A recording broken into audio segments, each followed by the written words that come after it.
So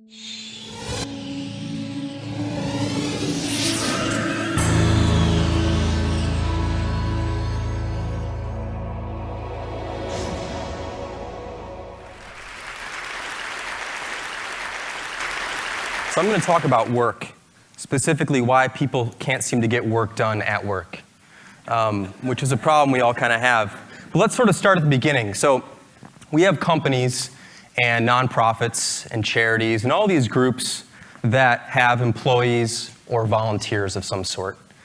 And they expect these people who work for them to do great work. I would hope, at least good work. Let's hopefully, at least it's good work. Hopefully great work. And so what they typically do is they decide that all these people need to come together in one place to do that work.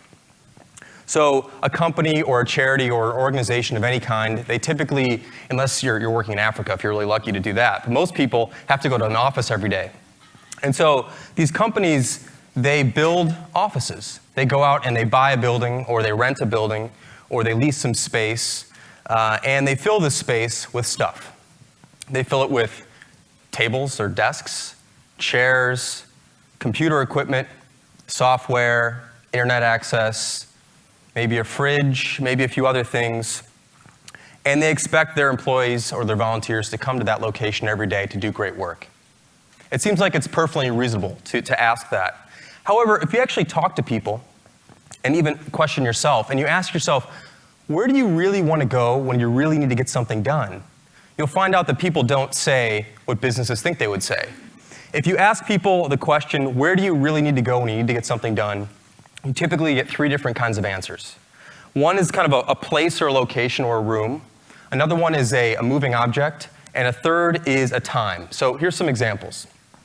When I ask people, and I've been asking people this question for about 10 years, I ask them, where do you go when you really need to get something done? I'll hear things like the porch, the deck, the kitchen. I'll hear things like an extra room in the house, the basement, the coffee shop, the library. And then you'll hear things like the train, a plane, a car, so the commute. And then you'll hear people say, well, it doesn't really matter where I am as long as it's really early in the morning or really late at night or on the weekends.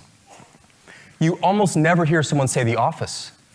But businesses are spending all this money on this place called the office, and they're making people go to it all the time, yet people don't do work in the office. What is that about? Like, why is that? Why is that happening? And what you find out is if you dig a little bit deeper, you find out that people, this is what happens. People go to work, and they're basically trading in their workday for a series of work moments. That's what happens at the office. You don't have a work day anymore. You have work moments. It's like the front door of the office is like a Cuisinart.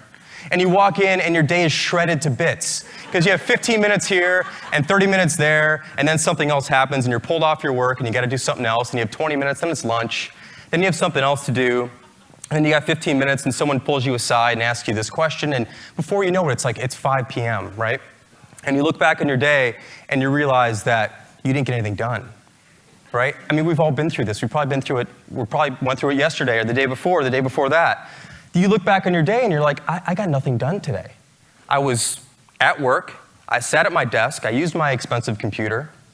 I used the software they told me to use. I went to these meetings I was asked to go to. I did these conference calls. I did all this stuff, but I didn't actually do anything. I just did tasks. I didn't actually get meaningful work done. And what you find is that, especially with creative people, designers, programmers, writers, engineers, thinkers, that people really need long stretches of uninterrupted time to get something done. You cannot ask somebody to be creative in 15 minutes and really think about a problem. You might have a quick idea, but to be in deep thought about a problem and really consider a problem carefully, you need long stretches of uninterrupted time. And even though the workday is typically 8 hours, how many people here have ever had 8 hours to themselves at the office? How about 7 hours? 6? 5? 4? When's the last time you had 3 hours to yourself at the office? 2 hours? 1, maybe? Very, very few people actually have long stretches of uninterrupted time at an office.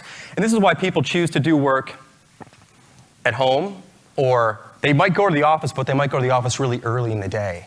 or late at night when no one's around, or they stick around after everyone's left, or they go in on the weekends, or they get work done on the plane, or they get work done in the car or in the train because there are no distractions. Now, there are different kinds of distractions, but there aren't the really bad kind of distractions, which I'll talk about in just a minute. And this sort of whole phenomenon of having like short bursts of time to get things done reminds me of another thing that doesn't work when you're interrupted, and that is sleep. I think that sleep and work are very closely related. And it's not just that you can work while you're sleeping and you can sleep while you're working. That's not really what I mean. I'm talking specifically about the fact that sleep and work are phase-based or stage-based events. So sleep is about sleep phases or stages. Some people call them different things. There's 5 of them. And in order to get to the really deep ones, the really meaningful ones, you have to go through the early ones. And if you're interrupted while you're going through the early ones, so if someone bumps you in bed or there's a sound or whatever happens, you don't just pick up where you left off. If you're interrupted and woken up, you have to start again. So you have to go back a few phases and start again. And what ends up happening, sometimes you might have days like this where you wake up at 8 in the morning or 7 in the morning or whenever you get up and you're like, man, I didn't really sleep very well. I did the sleep thing, I went to bed, I laid down, but I didn't really sleep. Because sleep is not, people say you go to sleep, but you really don't go to sleep. You go towards sleep. It just takes a while. You got to go through these phases and stuff. And if you're interrupted, you don't sleep well. So how do we expect, does anyone here expect someone to sleep well if they're interrupted all night? I don't think anyone would say yes. Why do we expect people to work well if they're being interrupted all day at the office? How can we possibly expect people to do their job if they're going to the office to be interrupted? That doesn't really seem like it makes a lot of sense to me. So what are these interruptions that happen at the office that don't happen in other places? Because in other places you can have interruptions like you can have, the TV, or you could go for a walk, or there's a fridge downstairs, or you've got your own couch, or whatever you want to do. And if you talk to certain managers, they'll tell you that they don't want their employees to work at home because of these distractions. They'll also say that, sometimes they'll also say, well, if I can't see the person, how do I know they're working? Which is ridiculous, of course, but that's one of the excuses that managers give. And I'm one of these managers. I understand, I know how this goes. We all have to improve on this sort of thing. But oftentimes they'll cite distractions. I can't let someone work at home. They'll watch TV. They'll do this other thing. It turns out that those aren't the things that are really distracting, because those are voluntary distractions. You decide when you want to be distracted by the TV. You decide when you want to turn something on. You decide when you want to go downstairs or go for a walk. At the office, most of the interruptions and distractions that really cause people not to get work done are involuntary. So let's go through a couple of those. Now, managers and bosses will often have you think that the real distractions at work are things like Facebook and Twitter and YouTube and other websites. And in fact, they'll go so far as to actually ban these sites at work. Some of you may work at places where you can't get to these certain sites. I mean, is this China? What the hell is going on here?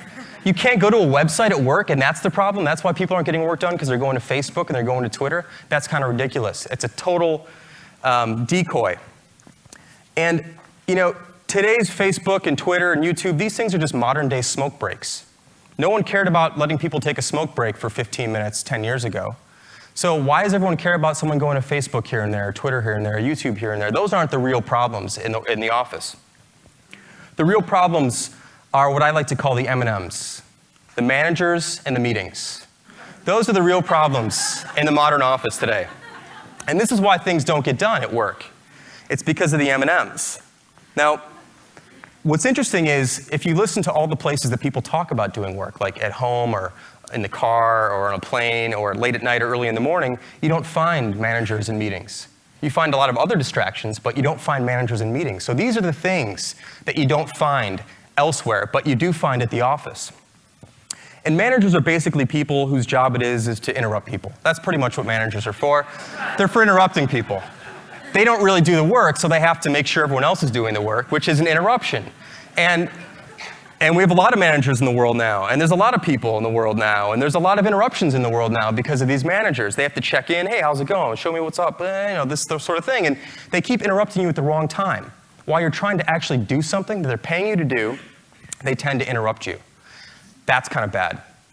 But what's even worse is the thing that managers do most of all, which is call meetings. And meetings are just toxic, terrible, poisonous things during the day at work. We all know this to be true.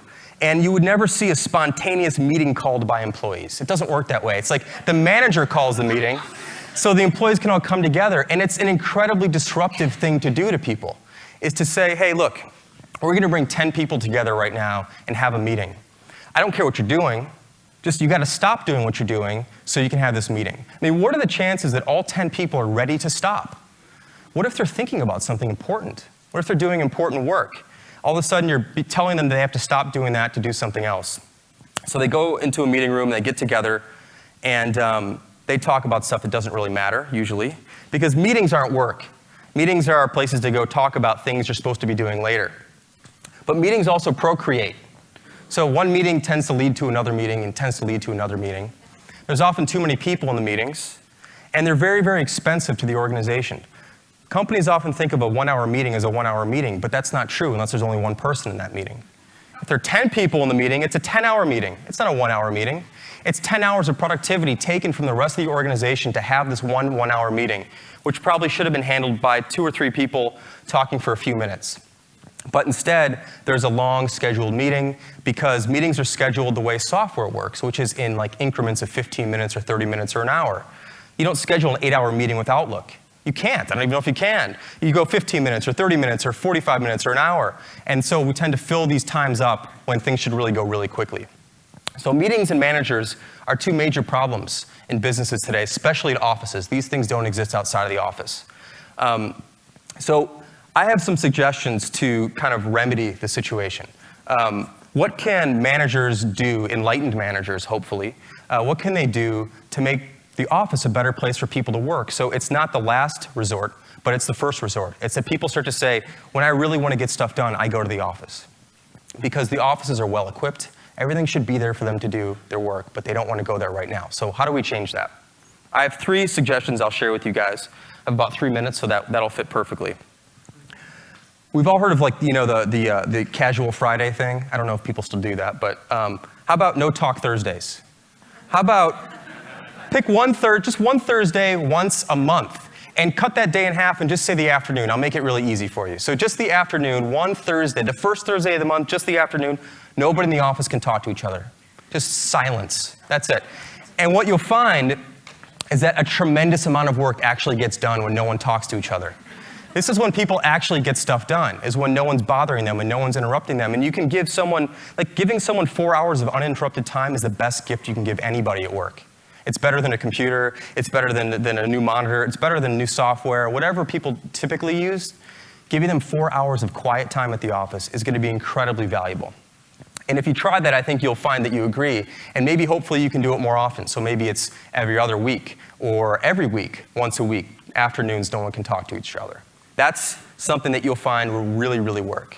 Another thing you can try is switching from active communication and collaboration, which is like face-to-face stuff, tapping people on the shoulder, saying hi to them, having meetings, and replace that with more passive models of communication, using things like email and instant messaging, or collaboration products, things like that.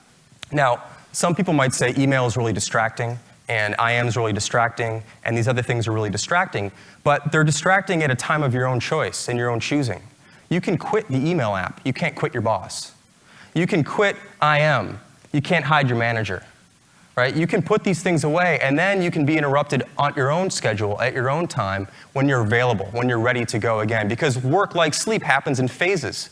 So you're going to be kind of going up and doing some work, and then you're going to come down from that work, and then maybe it's time to check that email, check that IM. And there are very, very few things that are that urgent that need to happen and need to be answered right this second. So if you're a manager, start encouraging people to use more things like IM and email and other things that someone else can put away, and they can get back to you on their own schedule. And the last suggestion I have is that if you do have a meeting coming up, if you have the power, just cancel it. Just cancel that next meeting. Today's Friday, so Monday, usually people have meetings on Monday, just don't have it. Now, I don't mean like move it. I mean just erase it from memory, it's gone, and you'll find out that everything will be just fine. Like all these discussions and decisions you thought you had to make at this one time at 9 a.m. on Monday, just forget about them and things will be just fine. People have a more open morning, they can actually think, and you'll find out that maybe all these things you thought you had to do, you don't actually have to do. So those are just 3 quick suggestions I wanted to give you guys to think about this. And I hope that some of these ideas were at least provocative enough for managers and bosses and business owners and organizers and people who are in charge of other people to think about laying off a little bit and giving people some more time to get some work done. And I think it'll all pay off in the end. So thanks for listening.